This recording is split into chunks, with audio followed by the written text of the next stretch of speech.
Good evening, everybody. Welcome back. And how you guys doing on this wonderful weekend? Today's subject, the A series from Google Pixel, and exactly what is their intentions going forward.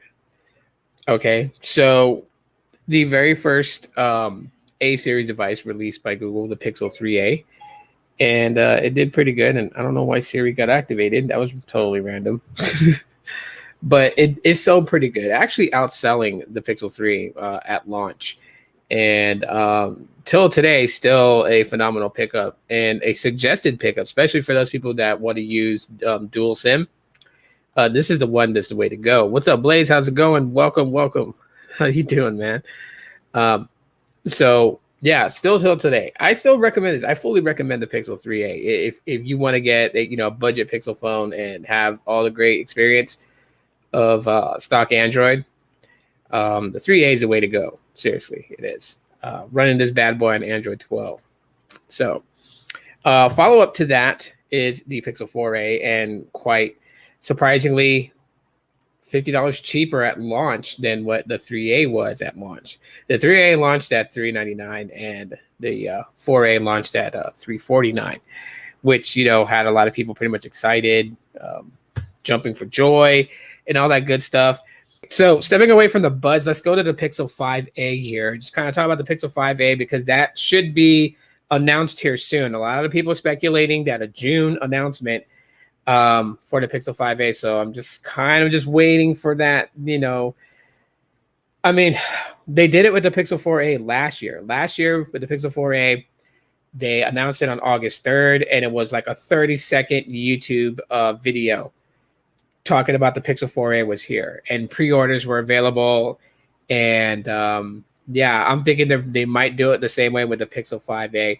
But is it really worth going with the Pixel 5a? Because first of all, the A series devices, there's not enough generations to actually kind of like say for sure you want to upgrade. I mean, if you have a Pixel 3a, unless 5G is something that you absolutely have to have, then you really don't need, in my humble opinion, you don't need to go from a Pixel 3a to a Pixel 5a this year, because the 3a is capable. The 3a is going to get Android 12 and all the goodies of Android 12. The only thing the 3a lacks is 5G connections.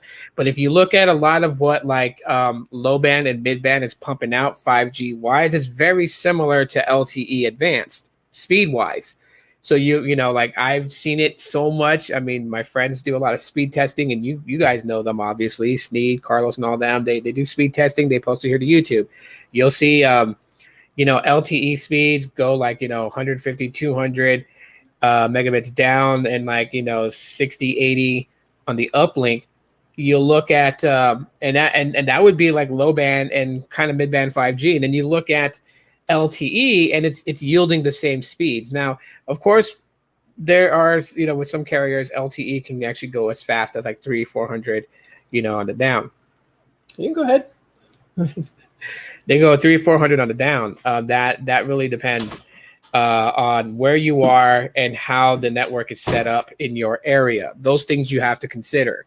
So where one place, you can be connected to LTE advanced, you could be getting 300 megabits per second on the downlink and 80, 90 on the uplink. Doesn't mean that, somewhere else they're going to get the exact same speeds. It varies just based on the equipment upgrades that's done in your city. But LTE has that capability to reach those points. So that's the reason why I'm saying that it's not a major thing that you have to upgrade from a 3A to a 5A. Now, if you're trying to get millimeter wave connection, there's where you might see things a little bit differently. However, I don't know too much about the 5A specifically, exactly what modem they're using, so I can't really sit there and say that if you have Verizon millimeter wave in your area that the 5A is going to connect to it and be flawless. Can't say that. So really, the 5A by Google this year just really seems just like a toss-away device just to continue the series lineup. You have the 3A, the 4A, the 4A 5G, and now we have the 5A. And there's not going to be two different versions because the 5A is going to be 5G capable all the way around. There's just no stepping away from it.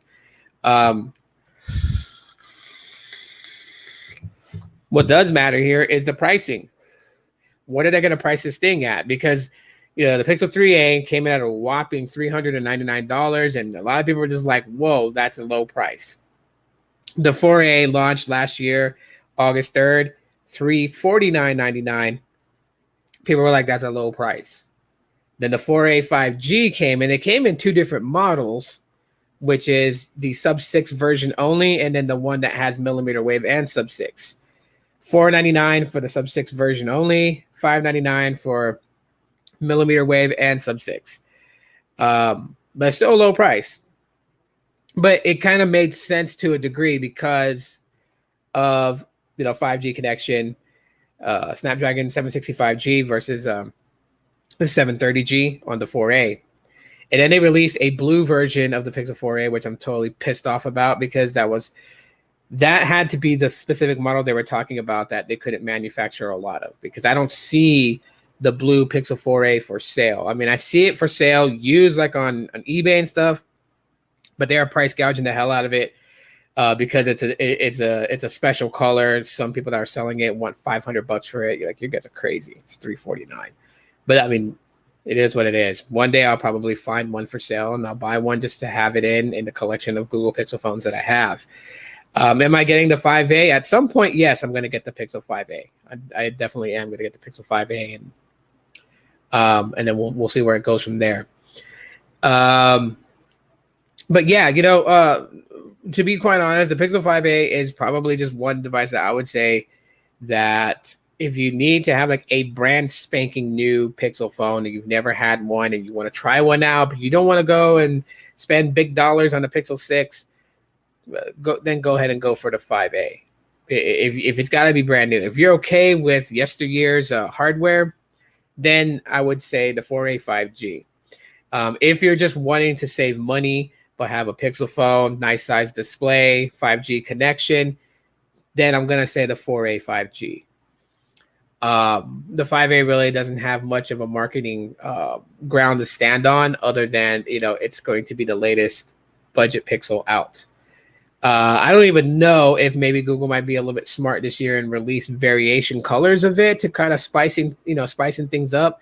Maybe like release like a red Pixel and then of course a black and white one. And then, maybe even step it up and do a blue, a red and a yellow and, maybe do the Google logo, right? Red, yellow, green, and blue, and just have the A series in multiple different colors. That'd be cool. But pricing is really where it's going to be make or break for the Pixel 5A. Personally, honestly, for me, if they're going to price this thing and they want it to be very competitive, then I'm hoping that the pricing will probably be about $450 because the 4A 5G sold at $599. So if they want to make some sort of impact again about getting the enriched Pixel experience with the latest hardware design, stock Android, I just have to say they have to go $450 or $449.99 would basically be it.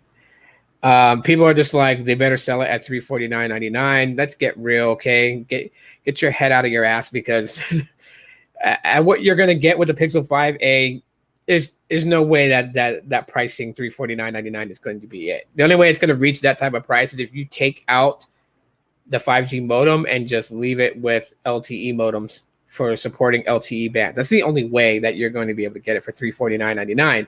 If you think that you're going to make it for $349.99, then yeah, you pretty much have like did a rolling crab and shoved your head so far up your backside, because you're literally like thinking shit. Yes, I think the Pixel line is great. I think the 4A 5G is a way better phone than the Pixel 5. It's roughly just about the same thing. The only difference between the 4A 5G and the Pixel 5 is the construction of it, right? So you have a bigger display on the Pixel 4A 5G than you do on the Pixel 5. You have more of the pull of the Pixel 4A with the 4A 5G. Obviously, the headphone jack, the polycarbonate body, but everything else pretty much is the Pixel 5. So like the camera sensors on the back, Pixel 5.